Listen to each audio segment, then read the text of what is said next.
법원 행정처장님 나오셨나요? 예, 18일 날 대법관 후보 임명 제청하셨죠? 예. 예. 사전 협의하셨나요?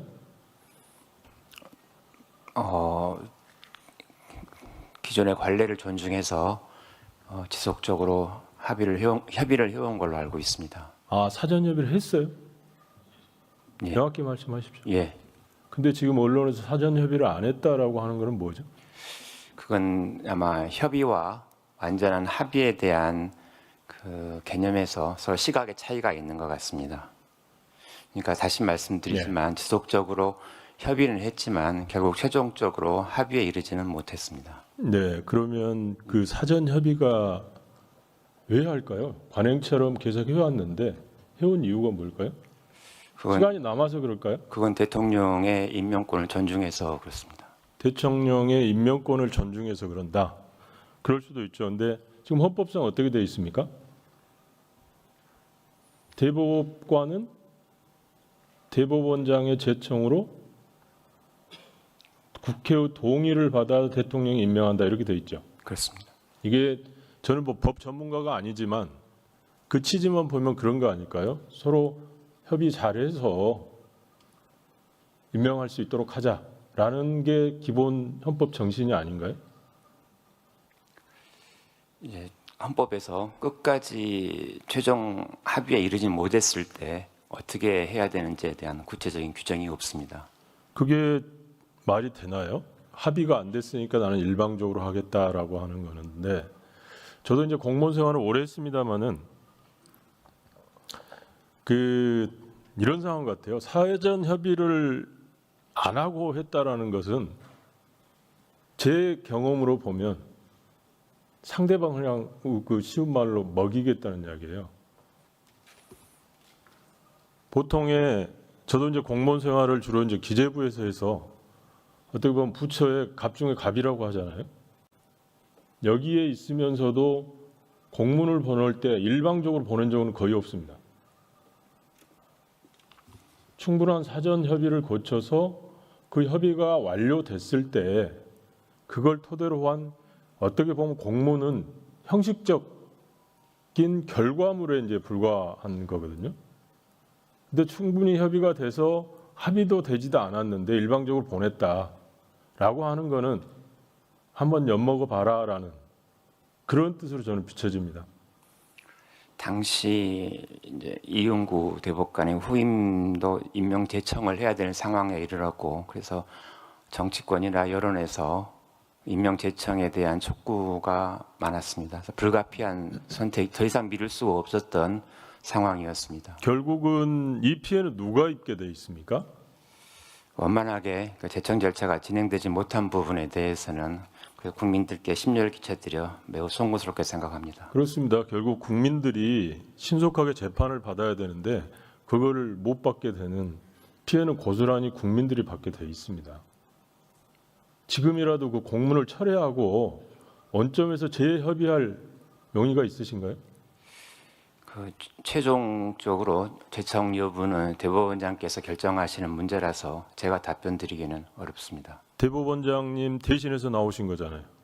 그렇지만 제가 대법원장은 아니어서 그러면 가서 대법원장님과 다시 협의해 볼 용의는 있으십니까? 저는 법원 행정처장으로서 여러 가지 아이디어에 대해서 말씀을 드릴 수 있지만 최종 결정은 대법원장님께서 하십니다. 협의해 볼 다시 상의 드릴 건의 드릴 용의는 있으시냐고? 예, 방안에 대해서는 예, 충분히 좀 검토해서 국민들이 좀 피해 보지 않도록 좋은 결과 좀 만들어 주십시오. 알겠습니다. 네.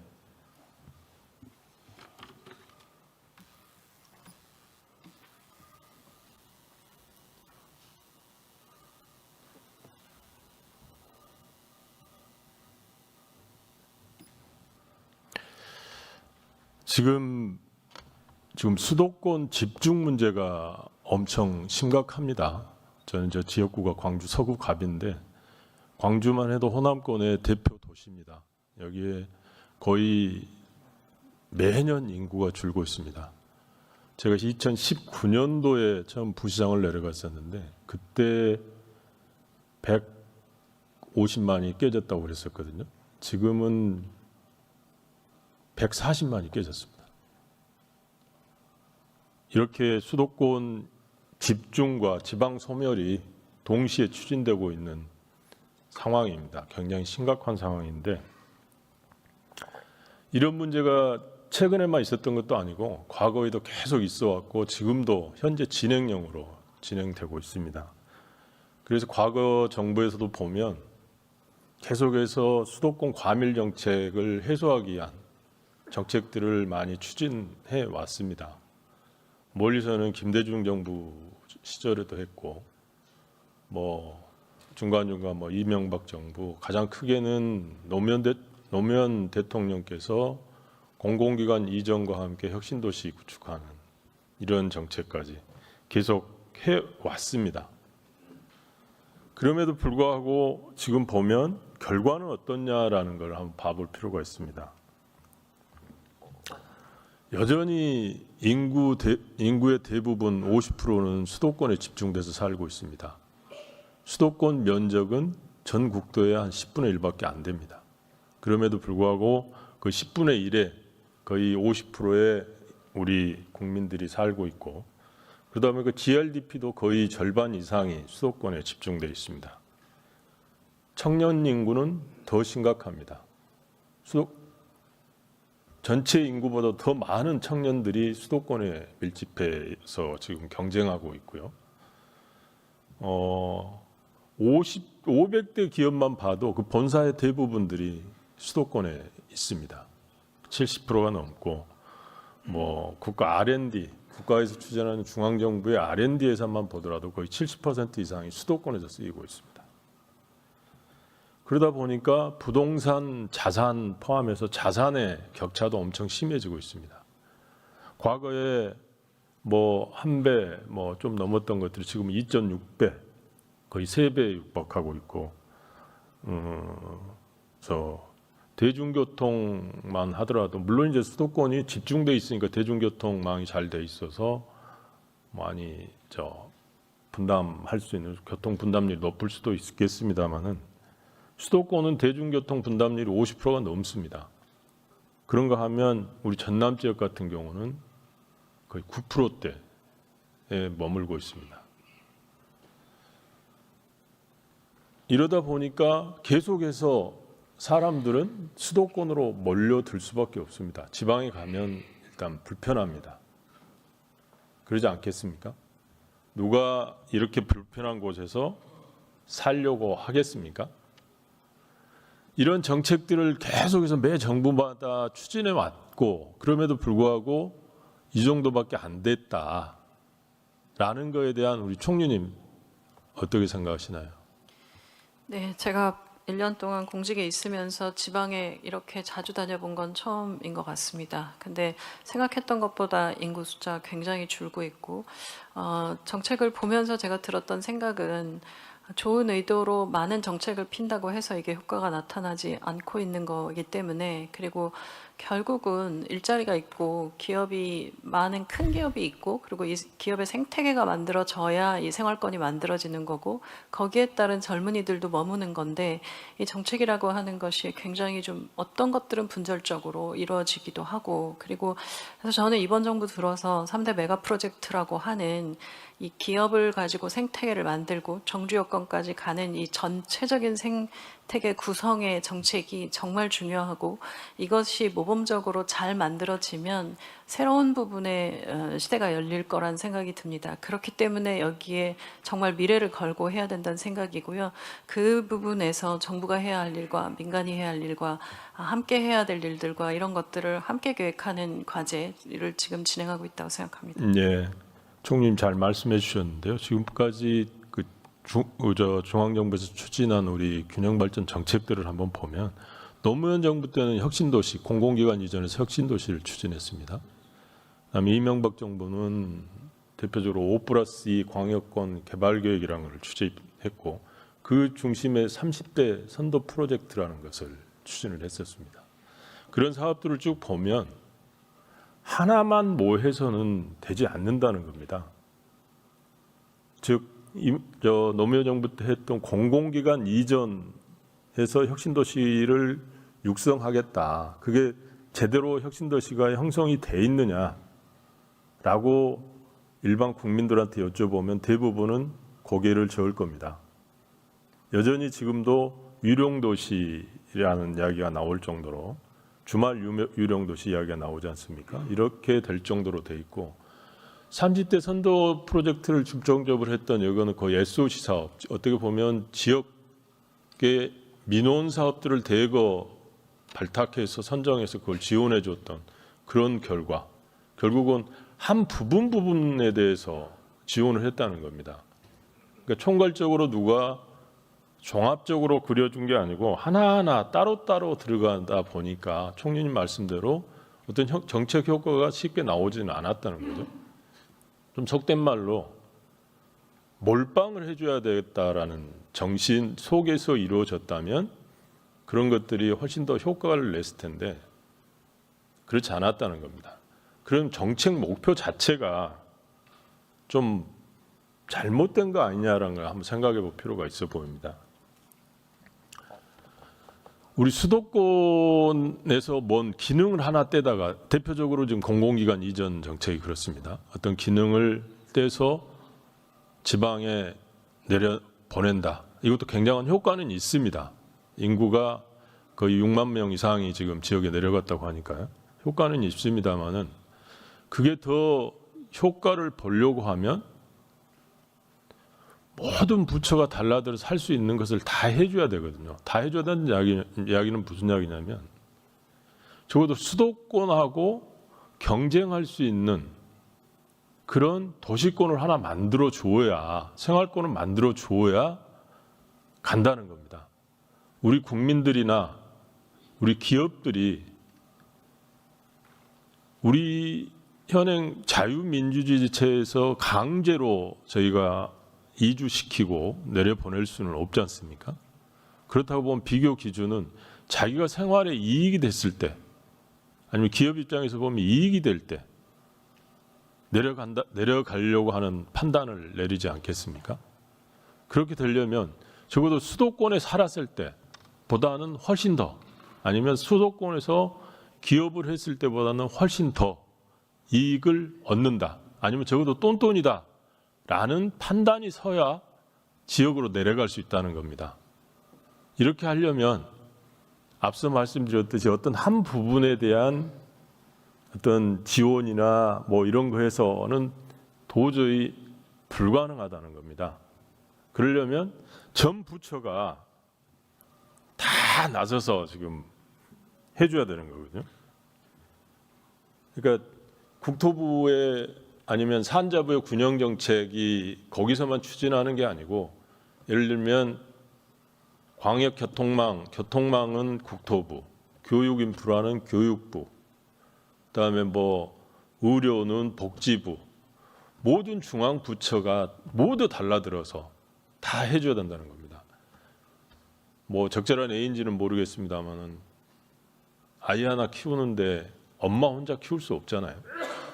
엄마, 아빠, 할아버지, 뭐 할머니 다 온 가족이 달라들어서 매달려도 잘 키울까 말까 합니다.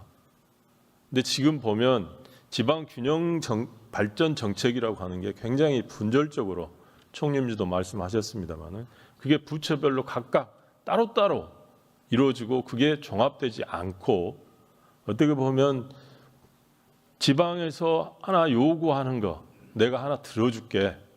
그러면 그게 마치 균형 발전 될 어떤 정책이다라고 하는 그런 전제하에 시작하는 것 같습니다.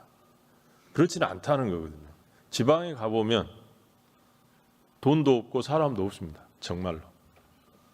비견한 예로 하나 들어보면 수도권 순환도로는 지금 우리 예산처 차관님 한 3순환도로까지 돼 있나요? 광주 말씀하시는 거 아니요. 수도권. 수도권 지금 제2외곽 순환까지 지금 계획하고 있습니다. 그렇게 돼 있습니까? 그 민자로 많이 들어가 있습니까? 일부 구간은 민자고 일부는 재정으로 알고 있습니다.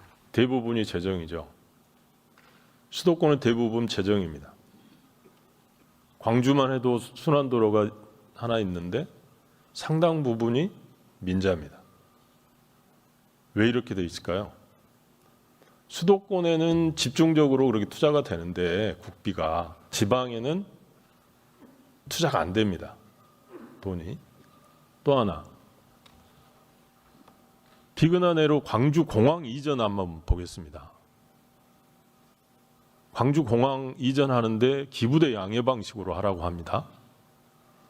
그거의 기본 취지는 내 땅 가져가려면 네가 똑같은 걸 다른 데 지어줘, 이런 거거든요. 지방에 돈도 없는데 그 돈이 어디서 나와서 그걸 지어줍니까? 반면에 수도권, 지금 논란이 되고 있는 용산공원 어떻습니까? 역사적 가치가 얼만큼 있는지는 모르겠지만 부동산 시가로만 보면 거의 100조가 넘어갈 겁니다. 그렇죠? 국유지죠? 네, 그렇습니다. 네, 국유지고 그 공원 다 만들어 놓으면 운영비가 매년 한 몇백억씩 들어갈 것 같은데요. 맞죠? 지금 뭐 정확히 추산하기는 어렵지만 그것보다 더 많은 금액이 나오는 걸로 알고 있습니다. 왜 서울에는 그거를 해주는데 지방에는 훨씬 적은 돈, 10조도 안 들어가는 거를 너희들이 좀 지방에서 보태서 해라. 서울은 그냥 서울시에서 돈 일부 부담하나요? 미군기지 이전하는데 서울시가 부담했나요? 안 했죠. 그렇습니다. 수도권과 지방의 투자 자체가 다르다는 거거든요. 이렇게 되면 누가 지방에 가서 살려고 하겠습니까? 있어도 돈이 안 오고 그 돈은 편의시설을 너희 돈으로 만들으라고 한다면 누구도 더 좋아지지는 않을 겁니다. 이런 측면에서 보면 지금 통합시가 돼서 광주 같은 경우는 행정통합이 됐지 않습니까? 행정통합이 됐는데 가장 우선적으로 해야 될 게 뭘까요? 행정통합이 진짜 통합이 되려면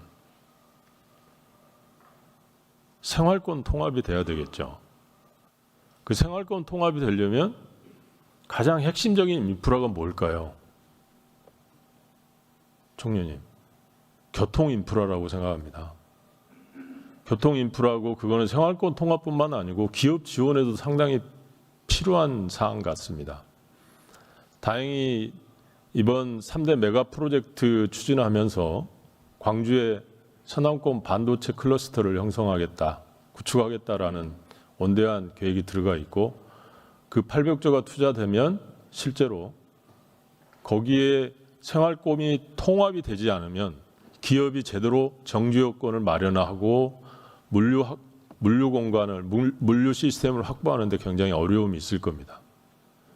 근데 광역 교통망 지금까지 구축하는 거 보면 국토부에서 어떤 역할을 하고 있는지 잘 모르겠습니다만 대광이권에서 하고 있는 게 대부분 지금까지는 각 부처 지방에서 내놔봐 뭘 할 건지 그거를 넣고 빼고 하는 게 주요 대광이 교통망 계획, 광역경 교통망 계획이었던 것 같습니다.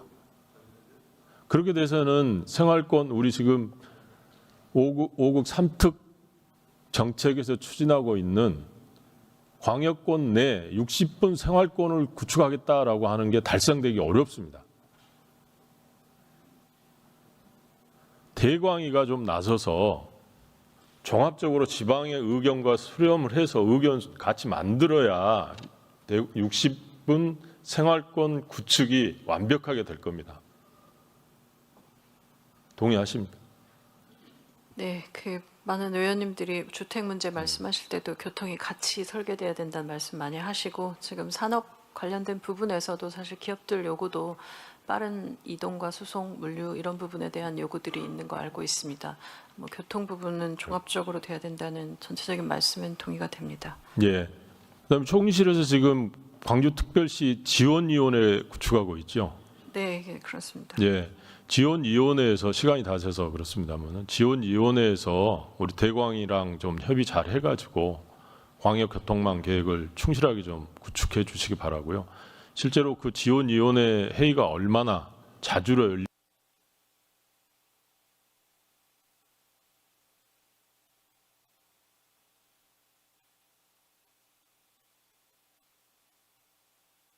네, 위원님 주신 말씀 잘 살펴보겠습니다.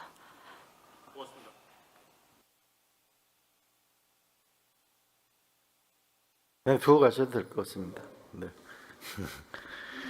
네, 조인철 의원님 수고하셨습니다.